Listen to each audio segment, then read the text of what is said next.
Hello everyone, this is Colin Keller, and today I will be presenting the philosophical foundations of the Dalcroze method. As I'm sure you all are familiar with, this is a picture of Dalcroze. He is one of the most influential people in music education, and his work has developed over a variety of artistic fields, one of which is music, but it's also very important to dance as well, because the basic principle behind his concept is music and movement, which obviously has correlations to both music and dance as art forms. Now, the Dalcroze method is successful because it incorporates three different parts. One is eurythmics, the next part is solfege, and the third part is improvisation. Now, the part that Dalcroze is most recognized for is the eurythmics part of what he has done. But why is it that his method works so well? Why should we study Dalcroze? It's my opinion that his accomplishments are not truly appreciated until they're fully understood. Yes, it is true that there is a great deal of professional trust that must exist in order for a society to develop.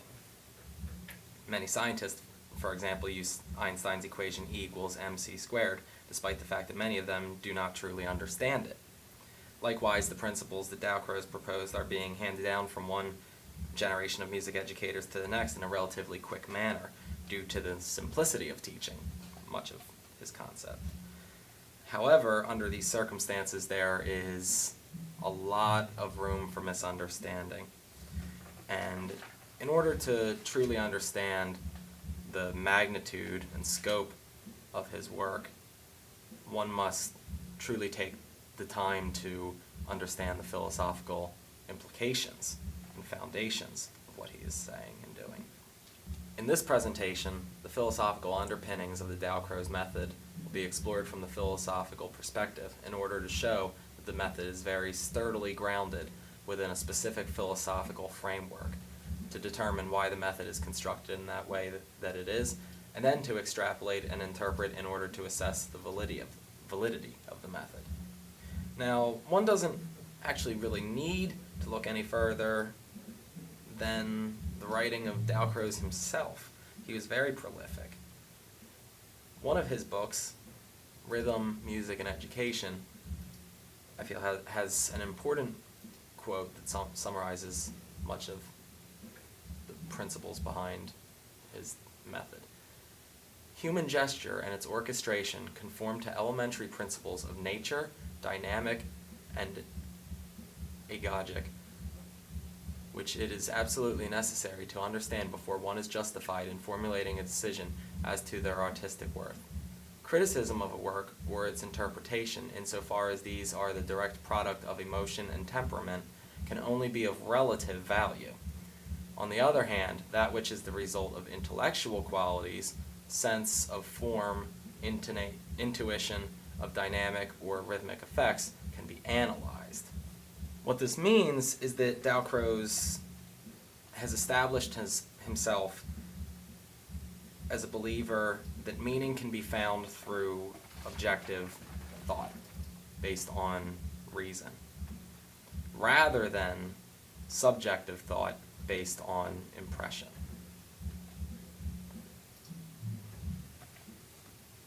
So, objectivity is both a central and elusive concept in philosophy. While there is no universally accepted articulation of objectivity, a proposition is generally considered to be objectively true when its truth conditions are mind-independent. That is not the result of any judgments made by a conscious entity. Contrary to this, most recent philosophers, since the Critique of Pure Reason by Immanuel Kant, have concluded that scientific knowledge is systematic knowledge of the nature of things as we perceive them rather than they are in themselves. Because of this, it would be fair to say that Dalcroze and David J. Eliot the author of Music Matters, which we read in our class, are of similar philosophical camps. Eliot writes, "I am discontent with conventional thinking. After studying and teaching the traditional philosophy of music education for many years, I have become more and more convinced of its logical and practical flaws. I have also become persuaded that a more analytic and contextual approach to the philosophical problems of music education, combined with insights from contemporary scholars in the philosophy of music, music cognition, education, and psychology, holds important opportunities to advance music teaching and learning." So, objectivity can be compared to subjectivity. Subjectivity may refer to the specific discerning interpretations of any aspect of experience. They are unique to the person experiencing them, the qualia that are only available to that person's consciousness. Though the causes of experience are thought to be objective and available to everyone, such as the wavelength of a specific beam of light, experiences themselves are only available to the subject, the quality of the color itself. So, what this means is that subjectivity is very similar to the aesthetic concept. Dalcroze and Eliot are truly philosophical physicalists to the core. Physicalism is defined by the Stanford Encyclopedia of Philosophy as the thesis that everything is physical, or as contemporary philosophers sometimes put it, that everything supervenes on or is necessitated by the physical. Dalcroze's suggestion that criticism of art is only of relative value when it exists as a product of emotion and temperament, as opposed to a product of intellectual qualities, supports this physicalist assumption that all is necessitated by the physical. The term physicalism was coined by Otto Neurath in a series of early 20th century essays on the subject, in which he wrote, "According to physicalism, the language of physics is the universal language of science, and consequently, knowledge can be brought back to the statements on the physical objects." This is a picture of Otto Neurath. Now this is a picture of Bennett Reimer. Reimer, along with other music educators such as James Marcel, are more in the camp of what we would call mind-body dualists. This is opposed to the camp that we find Dalcroze in. Mind-body dualism is the theory that the mental and the physical, or mind and body, or mind and brain, are in some sense radically different kinds of things.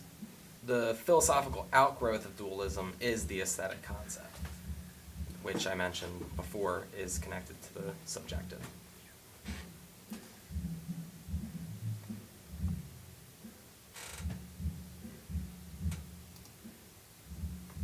So, in other words, the difference between two ways of thinking, the mind-body problem in philosophy, is that, as you see with this picture, there exists a physical world, and there also exists a mental representation of that physical world.